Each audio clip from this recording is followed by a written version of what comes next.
আলহামদুলিল্লাহ, সালাতু ওয়াসসালামু আলা রাসূলিল্লাহ, আম্মা বাদ।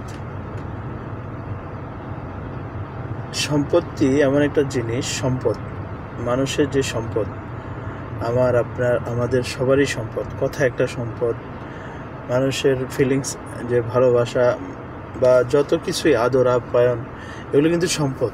আমরা কিন্তু শুধু চারিত্রিক গঠনে যদি আমরা বলি, একটা মানুষের উপার্জিত যে সম্পদগুলো, সেগুলোই কিন্তু সম্পদ না। আশপাশে যে টাকা পয়সা দিয়ে জায়গা জমি কিনলাম বা এগুলোকে আমরা যদি প্রকৃত সম্পদ ধরি, তাহলে আত্মীয়তার বন্ধন, সম্পদ, এগুলো কোথায় গেল? মূলত সম্পদ বলতে গেলে সামগ্রিক আদম সন্তানকে আল্লাহ যা দিছেন, অর্থাৎ তার জন্যই তো সৃষ্টি করা হয়েছে আসমান জমিন। সেই সম্পদের মধ্যে সবচেয়ে বড় সম্পদটা হচ্ছে স্বামী স্ত্রী সম্পদ। এই সম্পদটা জান্নাত পর্যন্ত নিয়ে যায়, অর্থাৎ জান্নাতেও কিন্তু সেটা তাদের একসাথে থাকার সুযোগ একমাত্র স্বামী স্ত্রীরই হয়। অন্যান্য সম্পর্কগুলোও থাকে, তবে যারা জান্নাতি হবে তার মধ্যে এই স্বামী স্ত্রী সম্পর্কের বিষয়টা অগ্রাধিকার ভিত্তিতে বলা হয়েছে, এবং কি তারা একই জান্নাতি থাকবে সেটাও বলা হয়েছে। তো সেক্ষেত্রে সম্পদের ভিতরে আরও যে বিদ্যমান যে সম্পদগুলো আছে, যেমন আত্মীয়তার সম্পদ, আত্মীয়তার সম্পর্ক। তো আমরা জীবন চলার পথে যে প্রতিনিয়ত যে কার্যক্রম করে থাকি, যেমন আত্মীয় স্বজনের যে বন্ধনটা, সেটাকে আমরা একটু যদি চিন্তা করে দেখি, ছোটোবেলায় মায়ের গর্ভ থেকে যখন বের হয়, তখন আত্মীয় স্বজন সবাই কিন্তু তাকে বড় হতে সহযোগিতা করে। এমনকি বড় হওয়ার একটা পরিপ্রান্তে এসে, যে একটা প্রাককালে এসে সে ডাক্তার, ইঞ্জিনিয়ার, বিভিন্ন সোসাইটিতে বিভিন্ন রকমের অ্যাসেট তৈরি করে।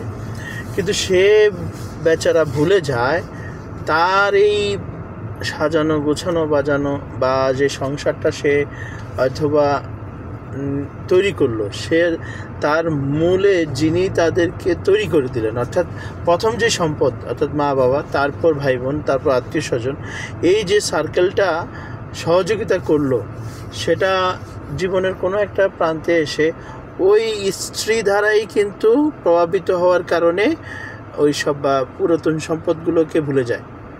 আবার ওই স্ত্রী ধারা কোনো মানুষ আছে অনুপ্রাণিত হয়ে আরও গভীর হয়। তাহলে একটা নারী দুটো চরিত্র এখানে বিদ্যমান, তাকে জান্নাতবাসী করার জন্য, আবার অথবা তাকে জাহান্নামবাসী করার জন্য সহযোগিতা এবং যেটাই বলেন করে থাকে। একজন পুরুষকে সুসংগঠিত করতে গেলে একজন নারীর চারিত্রিক গঠন এবং সর্বদিক দিয়ে কিন্তু একটা নারীর অনেক কিছুর প্রয়োজন। একজন নারী কিন্তু একজন পুরুষকে গড়তে পারে। তাহলে সেক্ষেত্রে আল্লাহ সুবহানাহু ওয়া তাআলা কেনই বা বললেন যে কৃষক, তুমি তোমার ক্ষেতে যেভাবে ফসল ফলাও, তার মানে কৃষককে দায়িত্ব দিয়েছেন সেই নারীকে গঠন করার জন্য, তৈরি করার জন্য। নারী হতে পারে এদিক ওদিক, কিন্তু বাছাইয়ের ক্ষেত্রে তো কৃষকেরকেই আল্লাহ সুবহানাহু ওয়া তাআলা প্রাধান্য দিয়েছেন যে তোমার দায়িত্ব। তো এখানে বোঝার বিষয়টা হচ্ছে যে আমরা যদি একটু সূক্ষ্ম দৃষ্টিতে চিন্তা করি, যে এখানে কৃষক বলতে কাকে বোঝানো হয়েছে? আমরা যারা পুরুষ। আর ক্ষেত বা শস্য ক্ষেত্র বলতে কাকে বোঝানো হয়েছে? নারী। তো এখন ফসল কি? তাহলে ওই যে ফসল হলো সন্তানাদি, তার পরবর্তী জেনারেশন। তাহলে সেই ক্ষেত্রে আমরা একটা জিনিস সূক্ষ্মভাবে বোঝার উপক্রম হয় যে যদি একজন কৃষক ফসল বাছাই, যাচাই, তার আগে ক্ষেত নির্বাচন, এই তিনটা জায়গাতে যদি স্টেজে ভুল করে, তার জেনারেশনের পরের জেনারেশনগুলো সবগুলো ক্ষতিগ্রস্ত হবে। তো সেক্ষেত্রে আমরা যদি অনেক সময় শুধু নারীর উপর প্রাধান্য দিয়ে যদি নিজের জীবনকে অতিবাহিত করার চেষ্টা করি, তাহলে বাকি যে সম্পদগুলো, আত্মীয়র বন্ধন, এগুলো কি হবে? সব অবক্ষয় ধরবে। তো সেটাই হয় দুনিয়াতে। সেক্ষেত্রে দেখা যায় কি, আত্মীয় স্বজনের যে সম্পর্কটা, এটা ব্যাঘাত ঘটে। তো অথচ আল্লাহ সুবহানাহু ওয়া তাআলা নবীর মাধ্যমে যেটা জানিয়ে দিয়েছেন যে আমরা যদি কেবলমাত্র আত্মীয় স্বজনের খোঁজ খবর নেই, খোঁজ খবর বলতে গেলে এখানে সামান্য একটু, এখনকার দিনে তো শুধু ফোন করে তাদের খবর নেওয়া যায়, বা একটা টেক্সট মেসেজ করে খবর নেওয়া যায়। কিন্তু আগেরকার জীবনে যদি আমি চিন্তা করি একটা বিশাল সময় অতিবাহিত করতে হতো। অর্থাৎ যদি আমি নবী মুহাম্মদ সাল্লাল্লাহু আলাইহি ওয়াসাল্লামের যুগের কথা ধরি, তাহলে তখনকার আত্মীয় স্বজনের খবর নিতে গেলে এক এলাকা থেকে আরেক এলাকায় তাদেরকে সফর করতে হতো। সেটা গত 20 বছর আগেও সেরকম ছিল। অর্থাৎ দেশে গিয়ে বা বাংলাদেশে গিয়ে বা বিদেশ থেকে গিয়ে অথবা ঢাকা থেকে চিটাঙে এসে আত্মীয় স্বজনের খবর নেওয়ার মতো একটা পরিস্থিতি করতে হতো, এখন সময়ের ব্যাপার। কিন্তু এখনকার দিনে সামান্য একটা টেলিফোন কলেই কিন্তু ওই খোঁজখবরটা চলে আসে। তাহলে এতে বরকতটা কি, আসলে এই মুহূর্তটা কী বোঝাতে চাচ্ছেন? অর্থাৎ ইন্টারলিঙ্ক। আমরা যেরকম ফেসবুকে সার্বক্ষণিক লিঙ্ক আপ হয়ে থাকি, অর্থাৎ অনলাইন হয়ে থাকি, হোয়াটসঅ্যাপে অনলাইন হয়ে থাকি, এই অনলাইন হয়ে থাকাটাকে বলা হয় অ্যাক্টিভ সেশন। আমরা যে অ্যাক্টিভ সেশন মানে কি, আমি যে অ্যাক্টিভ আছি, আমি সারাক্ষণ ওই লাইনে অ্যাক্টিভ আছি, মানে ওই মিডিয়াতে আমি নিজেকে কি যোগসূত্র করে রেখেছি। তার মানে কি, আমার দ্বারা ওই মিডিয়া সচল, আমিও সচল। তার মানে ওই পরিবেশে আমি নিজেকে খাপ খেয়ে নিচ্ছি। ঠিক তেমনি আত্মীয় স্বজনের ওই যে যোগাযোগ, কথাবার্তা, সার্বক্ষণিক পালস জানা, তাদের খবরাখবর নেওয়া, এতে করে আমার টাকা পয়সা সর্বোচ্চ আমার টেলিফোনের বিল। আমি যদি আগের দিনের চিন্তা করতাম, তাহলে তো আমাকে সেই পরিমাণ হাদিয়া নিয়ে অথবা সময় নিয়ে বা অনেক কিছু নিয়ে তার বাসায় যেতে হচ্ছে, তাকে সময় দিতে হচ্ছে, সেগুলো আর লাগছে না। কিন্তু এখনকার যুগে তো এটা একদম সহজ। হোয়াটসঅ্যাপ, ফেসবুক বা বিভিন্ন মিডিয়ার মাধ্যমে আমি তার সাথে যোগসূত্র তৈরি করতে পারছি। এতে করে আমার আসলে লাভটা কী, লাভটাই আমরা জানার মানে চিন্তা করি।